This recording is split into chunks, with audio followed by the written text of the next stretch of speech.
ओम नमः शिवाय। ओम नमो भगवते वासुदेवाय। ओम नमो नारायणाय। सनातन धर्म के त्योहारों के बारे में जानना अवश्य चाहिए, अपने बच्चों को बताना चाहिए। आज हम बताने जा रहे हैं रक्षाबंधन त्यौहार क्यों मनाया जाता है। आज श्रावण पूर्णिमा है, सावन की पूर्णिमा है। आज भगवान शिव का जल अभिषेक करते हैं, मृत्युंजय का पूजन करते हैं और पूर्णिमा का व्रत भी रखते हैं। सत्यनारायण कथा भी होती है। इसके साथ साथ आज के दिन हम रक्षाबंधन का त्यौहार मनाया जाता है। ये त्यौहार की शुरुआत कब से हुई है? पौराणिक कथाएं इसमें प्रचलित हैं। त्योहारों को, खासकर इस त्यौहार को देवी देवताओं के समय से मनाया जा रहा है। यहाँ हम जानते हैं पवित्र त्यौहार हम क्यों मनाते हैं। रक्षाबंधन का त्यौहार हिंदू धर्म का एक ऐसा त्यौहार है जिसे भाई बहन के प्रेम का प्रतीक माना जाता है। उस दिन भाई और बहन की जीवन भर रक्षा करने का वचन देता है। इस दिन बहनें अपने भाई की कलाई में एक रक्षा सूत्र बांधती हैं, मिठाई खिलाती हैं और भाई की आरती उतारती हैं, तिलक करती हैं। इसके बाद अपनी बहन को कुछ तोहफा, भाई अपने बहन को तोहफा देता है, उपहार देता है और वह रक्षा करने का वचन देता है। यह पर्व हर साल बहुत ही पवित्र यानी श्रावण मास की पूर्णिमा के दिन मनाया जाता है। इस त्यौहार के राखी के नाम से, रक्षाबंधन के नाम से जाना जाता है। हिंदू धर्म के पवित्र त्योहारों में से एक और भाई बहन के पवित्र रिश्ते का प्रतीक राखी का त्यौहार ढेर सारी खुशियाँ लेकर आता है। रक्षाबंधन शब्द दो शब्दों से मिलकर बना है, रक्षा और बंधन, अर्थात रक्षा का बंधन। यानी इस रक्षा सूत्र को बंध जाने के बाद एक भाई अपने बहन की रक्षा करने को बाध्य हो जाता है। रक्षाबंधन त्यौहार को मनाने की शुरुआत बहुत पौराणिक है। पौराणिक कथाएं इस संबंध में आती है। ऐसा कहा जाता है कि इस त्यौहार को देवी देवताओं के समय से मनाई जा रही है। पवित्र त्यौहार क्यों मनाया जाता है? माँ संतोषी की कथा भी है। एक दिन भगवान श्री गणेश जी अपने बहन मनसा देवी से रक्षा सूत्र बंधवा रहे थे। तभी उनके दोनों पुत्र शुभ और लाभ ने देख लिया और इस रस्म के बारे में पूछा। तब भगवान श्री गणेश ने इसे एक सुरक्षा कवच बताया।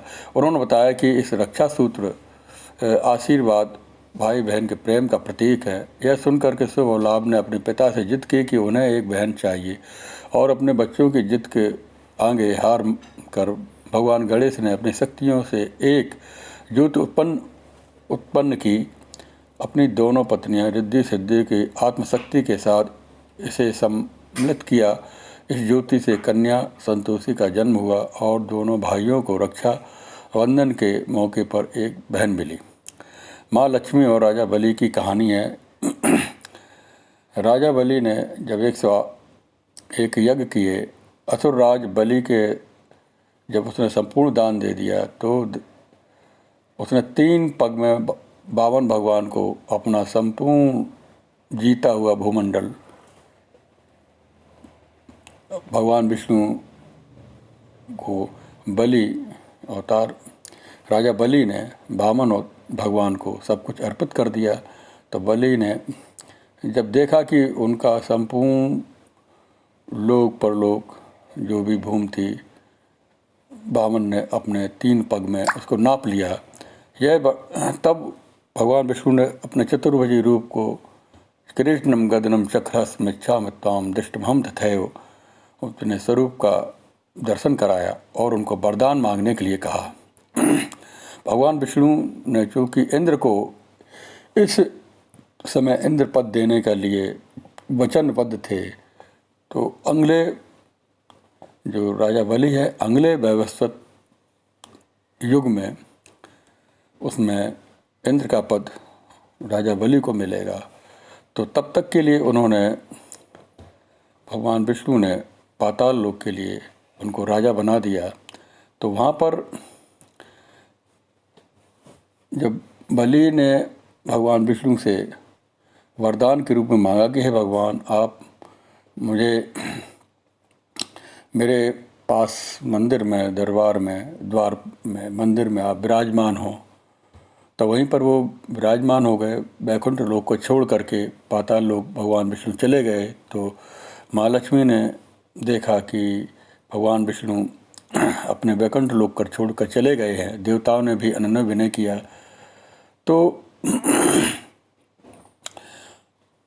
तो उसमें कथा आती है कि माँ अकेली पड़ गई, तो विष्णु को दोबारा वैकुंठ लाने के लिए उन्होंने प्रयास किया। एक दिन माँ लक्ष्मी राजा बलि के यहाँ एक गरीब महिला का रूप धारण कर के रहने लगी। जब माँ एक दिन रोने लगी तब राजा बलि ने उनसे रोने का कारण पूछा।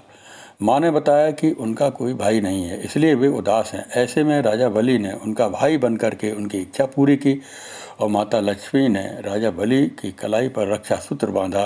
फिर राजा बलि ने उनसे इस पवित्र मौके पर कुछ मांगने को कहा। तो माँ लक्ष्मी ने विष्णु जी को अपने वर के रूप में मांग लिया और इस तरह भगवान विष्णु को वैकुंठ धाम वापस लाई। ये कथा प्रचलित है। तब से रक्षाबंधन का त्यौहार मनाया जाता है। श्री कृष्ण और द्रौपदी की भी कहानी आती है, कथा आती है। महाभारत के दौरान जब राजसूय यज्ञ हो रहा था, पांडवों ने भगवान कृष्ण को आमंत्रित किया। उसमें यज्ञ में श्री कृष्ण के चचेरे भाई रिश्तेदार जो शिशुपाल थे, उस दौरान शिशुपाल ने भगवान कृष्ण का बहुत अपमान किया और तब अपमान के कारण भगवान कृष्ण ने सहस्त्रों बार अपशब्द कहे। तो क्रोध में आकर भगवान कृष्ण ने शिशुपाल को चक्र सुदर्शन से उनका वध कर दिया। शिशुपाल का सिर कटने के बाद जब चक्र भगवान श्री कृष्ण के वापस लौटा तो उनकी तर्जनी उंगली में गहरा घाव हो गया था।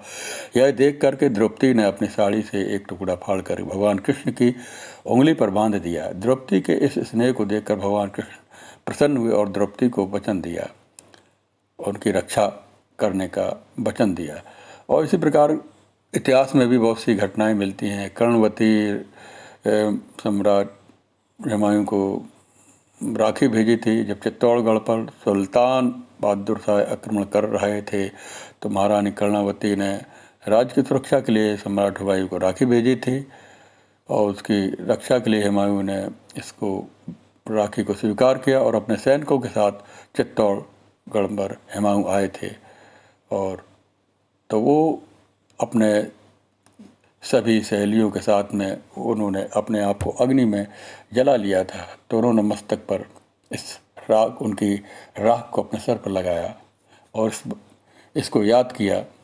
और इसके बाद एक कथा आती है यम और यमुना की। एक पौराणिक कहानी के अनुसार मृत्यु के देवता यम अपनी बहन यमुना से 12 वर्ष तक मिलने नहीं गए। तब यमुना दुखी हो गई और अपनी माँ गंगा से इस बारे में पूछा, बात की। माँ गंगा ने यम तक यह खबर पहुंचाई कि यमुना उनकी प्रतीक्षा कर रही हैं और यह सुनते ही यम अपनी बहन यमुना से मिलने आए। यम को देख यमुना बहुत खुश हुई और उनके लिए बहुत सारे व्यंजन भी बनाए। यह प्रेम भाव देख करके बहुत खुश हुए। उन्होंने यमुना को मनचाहा वरदान मांगने के लिए कहा। इस पर यमुना ने उनसे यह वरदान मांगा कि हम जल्द ही फिर से अपनी बहन के पास आए। रक्षाबंधन के दिन उन्होंने रक्षा सूत्र बांधा।